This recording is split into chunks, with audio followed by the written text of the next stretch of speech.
Na nossa aula passada, nós estávamos falando para você a respeito de crescimento vegetativo. Nós havíamos colocado aquilo que é a taxa de natalidade, o que é a taxa de mortalidade, a taxa de fecundidade, e agora eu queria avançar um pouquinho mais, né? Eu queria que a gente revisasse aqueles conceitos e agora incluir um outro conceito que é o crescimento populacional, ok? Vamos lá então para a nossa lousa, para a gente fazer lá uma repetição daquilo que a gente disse e colocar agora elementos novos. Dá uma olhada para lá. Muito bem. O que é que nós vimos, né, na nossa aula passada, né?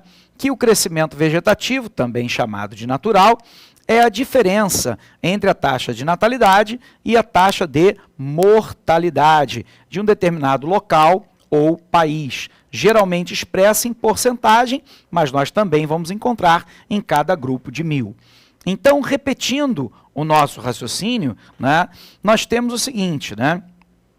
Taxa de natalidade é igual a número de nascimentos vezes 1000 dividido pela população absoluta. Taxa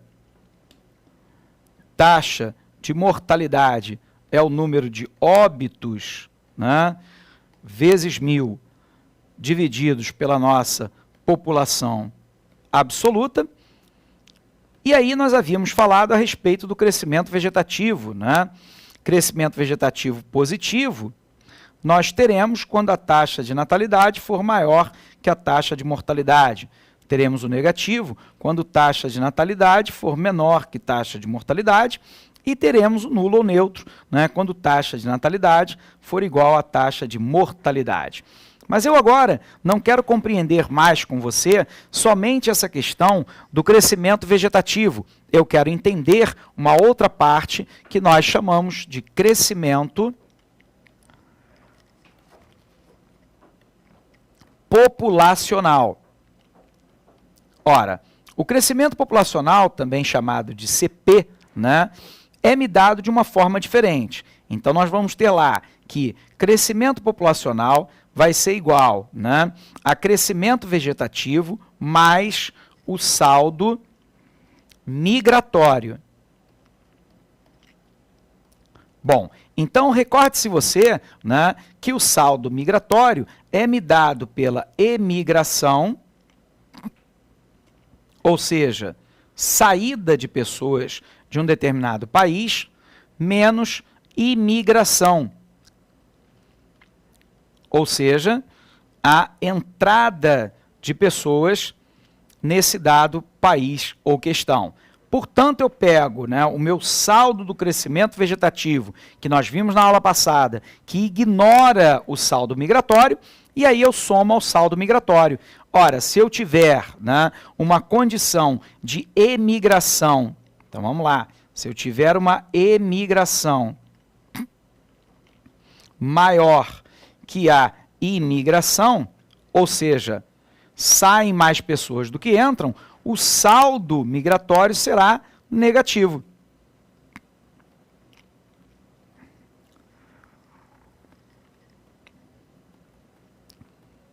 E sendo assim, eu terei lá, né, uma situação em que o saldo negativo menos com mais dá menos, eu terei lá, né, um crescimento vegetativo menos o saldo migratório, que agora é negativo, e a população está diminuindo. Se nós tivermos uma emigração que seja menor do que a imigração, eu tenho, portanto, né, um saldo positivo, e assim a população estará crescendo no crescimento populacional, em vez de diminuir, como foi no caso anterior, ok? Caminhando então um pouco mais para frente, a gente vai falar um pouquinho do crescimento vegetativo agora do Brasil, né? Um panorama aí de 1960 até 2020. A gente vai observar que lá na década de 1950, né, nós tínhamos 44,4 nascimentos a cada grupo de 1000. Ora, nada impede que eu transforme isso aqui em porcentagem, né, ou seja, 4,44%. Né? Observe que essa taxa vem caindo progressivamente até chegar a 1,56, 15,66 em cada grupo de 1.000 ou 1,56 em cada grupo de 100. Resultado, a taxa de natalidade sai de um patamar de 4,44, tudo bem, para 1,56. Se você quiser entender isso, basta que você olhe para a sua própria família. Eu, quando olho para a minha, eu percebo que dos meus bisavós, avós, meus pais e eu, a quantidade de filhos vem caindo assustadoramente.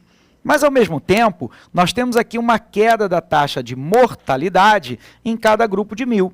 Se lá na década de 1950 eu tinha 20,9 óbitos para cada 1.000 habitantes, ou 2,09%, portanto, em cada grupo de 100, esse número cai para 8,4, ou seja, eu tenho agora 0,84% de morte em cada grupo de 100, em percentagem ou porcentagem, como você queira.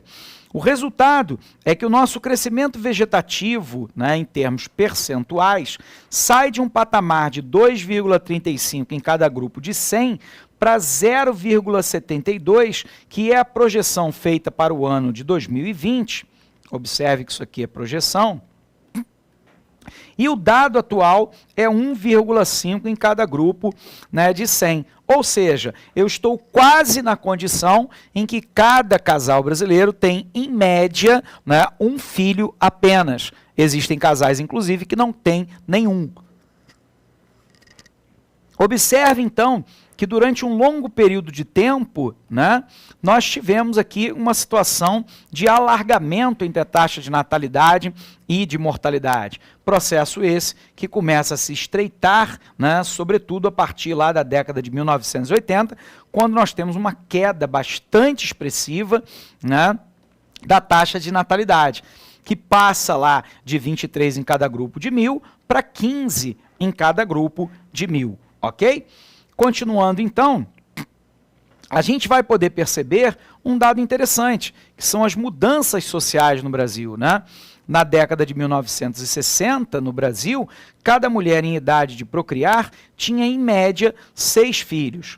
Atualmente, esse número caiu para aproximadamente 2. O número médio de filhos que uma mulher teria ao final de sua idade reprodutiva, considerando aí, né, de 15 a 49 anos, define aquilo que nós chamamos de taxa de fecundidade. Tranquilo? Então, a grande pergunta é, né, quais são os fatores que são determinantes para a queda da taxa de natalidade dentro do Brasil? O primeiro é a sua população, em sua maioria, urbana. Bom, aí vem a tua primeira pergunta, né? Qual é a relação entre urbanização e queda da taxa de natalidade? A primeira constatação é o custo de vida. A população se transformando numa população urbana a partir da década de 1930, consagrada na década de 1950, é importante lembrar que no meio urbano as pessoas têm um custo de vida mais elevado do que aquela que nós vamos perceber no campo. Do outro lado, né, nós vamos perceber que o tamanho dos imóveis é cada vez menor.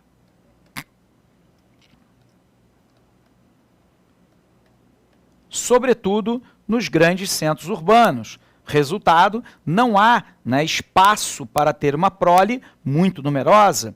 E, na cidade, eu aproximo as pessoas da saúde e da educação.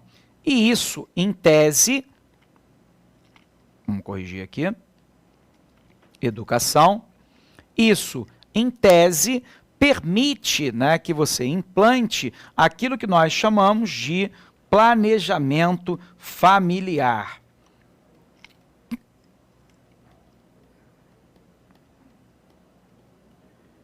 Lembrando para você que o planejamento familiar, ele é opcional, ou seja, ele é ofertado pelo Estado e a família que decide quantos filhos quer ter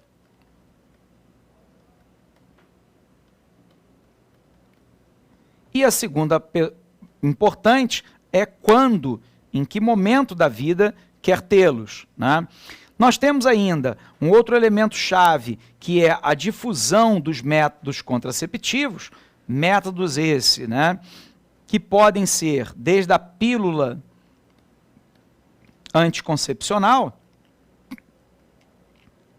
passando aí pelo método natural, que é evitar relações sexuais no período em que a mulher se encontra fértil. Somando-se ainda, nós temos o dispositivo intrauterino, nós temos os métodos de bloqueio, e o método mais conhecido é a camisinha, sendo que essa camisinha pode ser masculina ou feminina, pouco utilizada no Brasil, né? A chamada vasectomia, e muito utilizada no Brasil, a ligadura das tubas uterinas, também conhecidas como trompa de Falópio, né? Então, nós sabemos que esses métodos anticoncepcionais aqui, né, ajudam a ter uma taxa de natalidade baixa. Mas eu tenho também a entrada da mulher no mercado de trabalho. E a entrada da mulher no mercado de trabalho provoca imediatamente menos tempo para cuidar da prole. E, ao mesmo tempo, significa para a mulher o adiamento da maternidade. Como resultado, nós temos lá que a taxa de fecundidade e natalidade, então, tende a cair. Se somarmos isso a um casamento tardio dentro do Brasil, nós temos um quadro, então, formativo aí para entender como que a população brasileira vem diminuindo ao longo do tempo histórico, ok? Dá uma olhada para cá. Então, nós temos aí um dado muito interessante, que é agora não mais somente, né, a queda do nosso crescimento vegetativo, do crescimento populacional como um todo, mas também o porquê que essa taxa de natalidade está caindo assustadoramente nos últimos anos. Entrada da mulher no mercado de trabalho, urbanização, melhoria da saúde e da educação e o surgimento, uso, né, divulgação, espalhamento dos métodos contraceptivos tem permitido a esse casal praticar o planejamento familiar, que é decidir quantos filhos eles querem ter e em que momento da vida quer tê-los. Sendo assim, é importante que você diferencie, né, de um quadro impositivo, que é o quadro de controle demográfico, que a gente vai ter a oportunidade de falar num próximo encontro, ok? Um grande abraço para você e até lá!